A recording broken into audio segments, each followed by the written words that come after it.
Hoy vamos a hablar de una de las películas más importantes e influyentes de la historia del cine, Metrópolis, de 1927, dirigida por Fritz Lang. Es una adaptación de la novela del mismo nombre, escrita por su esposa Thea Van Harburg. Sin embargo, antes de empezar, los invito a que revisemos el contexto en el que se da esta película. Fritz Lang nace el 5 de diciembre de 1890 en Viena.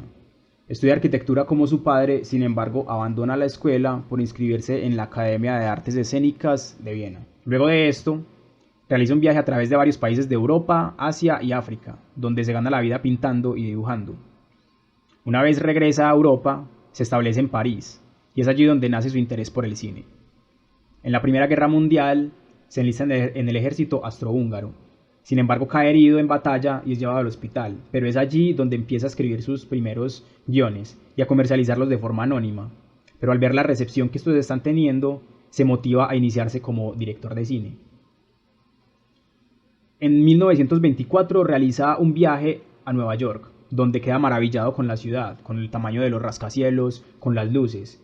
Una vez regresa a Europa, habla con su esposa y le pide que escriba el argumento de Metrópolis. Inicialmente será una novela y finalmente tendrá su adaptación al cine.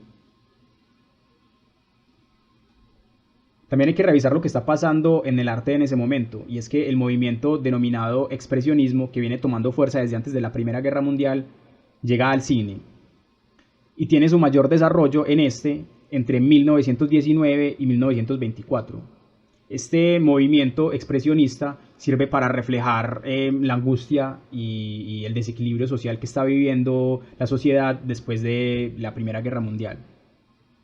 En este movimiento la escenografía cobra gran protagonismo, se convierte en un personaje más del relato, se caracteriza por tener elementos góticos, fantásticos, espacios teatrales, perspectivas distorsionadas y deformaciones ópticas, rompe totalmente con el realismo. Bajo este contexto llega Metrópolis, una película que influyó fuertemente a la ciencia ficción, películas como Star Wars, Blade Runner, El Quinto Elemento, entre muchas otras. Cuando fue estrenada no obtuvo una buena recepción y solo logró recaudar un séptimo de su presupuesto. La versión original cuenta con 153 minutos, sin embargo, fue editada múltiples veces reduciendo su duración a 92 en la versión estadounidense. Gracias a estos procesos de edición, gran parte de la película se perdió en el tiempo, y no fue sino hasta 2008 que el investigador Fernando Martín Peña encontró una copia en Buenos Aires, Argentina, en 16 milímetros. Gracias a este hallazgo, la película se logró montar de nuevo, con 148 minutos de duración, y en las pocas escenas donde no hay registro, se muestra en la pantalla un texto que nos dice qué pasa en este plano. Dado que la copia encontrada en Argentina está en formato 16 milímetros, se nota el cambio de calidad. En la construcción de Metrópolis se usaron varias técnicas de efectos especiales. En la secuencia de la ciudad, donde podemos apreciar esta en todo su esplendor, se construyó una maqueta, y el movimiento de los carros y aviones se hizo plano a plano, algo que años después conoceríamos como la técnica del stop motion. Esta escena dura alrededor de 2 minutos, pero tomó 6 días de rodaje. El rodaje de esta película duró 316 días y 70 noches. Tuvo 36.000 extras, donde 700 eran niños y niñas.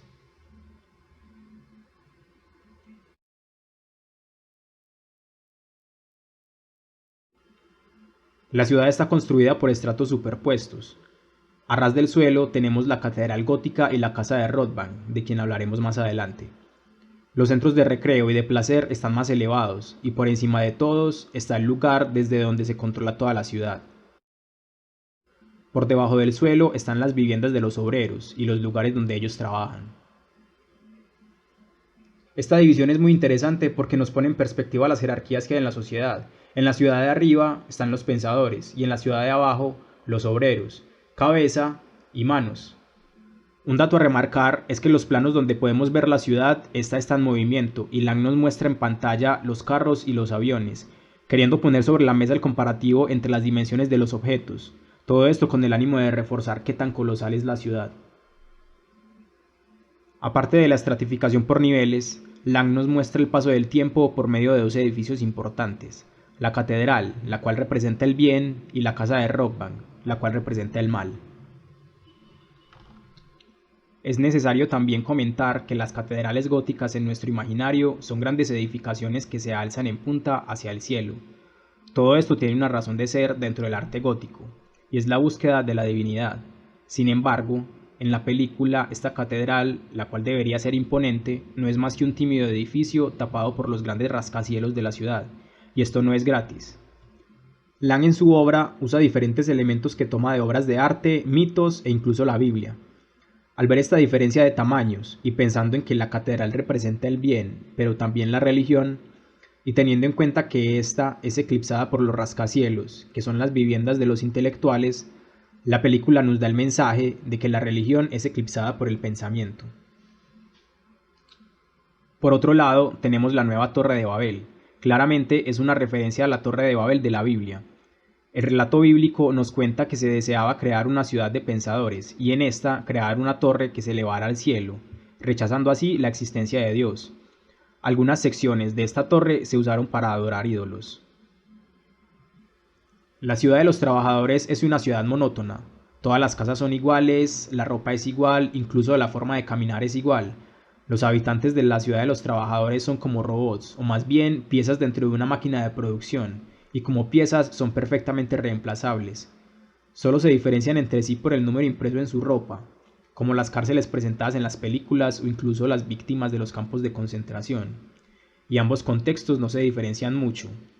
En ambos casos, las personas están encerradas y sus vidas predestinadas por alguien que les dice a qué horas despertar, a qué horas dormir y qué espacios habitar.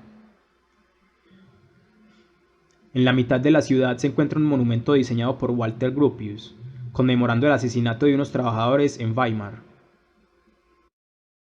Tenemos entonces dos ciudades, la ciudad superficial, la cual es una utopía sustentada sobre la ciudad del subsuelo, la cual es una distopía.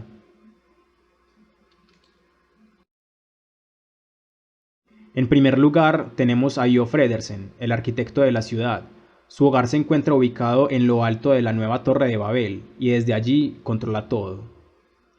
Cabe destacar que en la primera escena donde se nos presenta este personaje, tenemos un plano donde él sostiene un compás en la mano, símbolo de la arquitectura. Podríamos relacionar esta figura con la película contemporánea, Matrix, donde también tenemos un arquitecto que crea un mundo para controlar a las personas, y donde la misma película nos expone que la primera versión de este mundo era una utopía, tal cual es la ciudad de Metrópolis. También tenemos a María en su versión humana, que hace las veces de profetisa. Como muchos personajes de la Biblia, profetiza que llegará un mediador, un Mesías, y que éste salvará al pueblo de su miseria. Los trabajadores creen en ella, y a través de ella creen en la esperanza de que todo mejorará. Por otro lado, tenemos a María Robot, quien hace las veces de agente provocador, no solo para los trabajadores, sino también para los pensadores. En la escena en que vemos a la robot bailando para entretener a los pensadores, podemos ver una referencia a la puta de Babilonia. Saca lo peor de los habitantes de la ciudad, porque su objetivo, o mejor, el objetivo del Dr. Rothbang, es destruir a John Fredersen, su hijo y de paso a la ciudad. Frederer es el hijo del creador de Metrópolis y hace las veces del héroe de la película. Es un hombre de clase alta que un día conoce a una obrera, se enamora y buscándola conoce la realidad de los trabajadores. Como Cristo, baja de lo alto y se sacrifica por los demás. Él representa el corazón y es el puente entre el mundo de arriba y el mundo de abajo. Finalmente tenemos al Dr. Rothbang, un científico obsesionado con la mamá de Frederer de quien estuvo enamorado, y al perderla, busca usar su conocimiento en la creación de un robot antropomorfo que la sustituya. Este personaje se relaciona mucho con John Fredersen, pues los dos hacen las veces de dioses y creadores. En esta película podemos ver muchos elementos religiosos y mitológicos tomados como herramientas metafóricas para abordar los temas que el autor quería. Vamos a ver un ejemplo.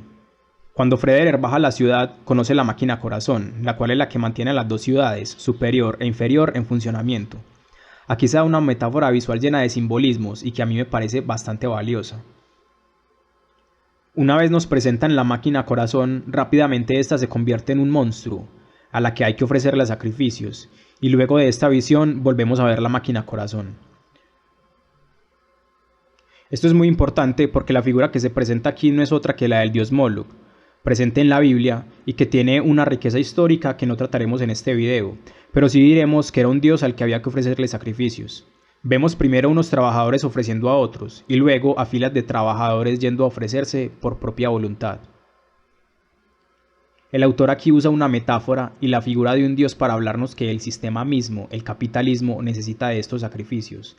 Si bien no le cortamos el cuello a las personas, estas sí están siendo sacrificadas, su tiempo, sus sueños, su vida, todo para que esta gran máquina que es el capitalismo pueda funcionar. En principio son hombres que sacrifican a otros, pero ellos también dan su vida, y luego vemos cómo filas de personas se entregan por voluntad propia como ovejas, como la sociedad actual, que ya aprendió que debe dar sus vidas para mantener la rueda girando. Termina la visión y vemos trabajadores heridos o muertos siendo retirados y reemplazados, porque finalmente eso es lo que es el ser humano en la cadena de producción, un eslabón más, un objeto fácilmente reemplazable. Como esta, podríamos detenernos y analizar cada una de las escenas de la película. Sin embargo, esto nos llevaría horas y horas de video. Mejor los invito a verla si no la han visto y a sacar sus propias teorías. Espero que les haya gustado este video. Nos vemos en la próxima.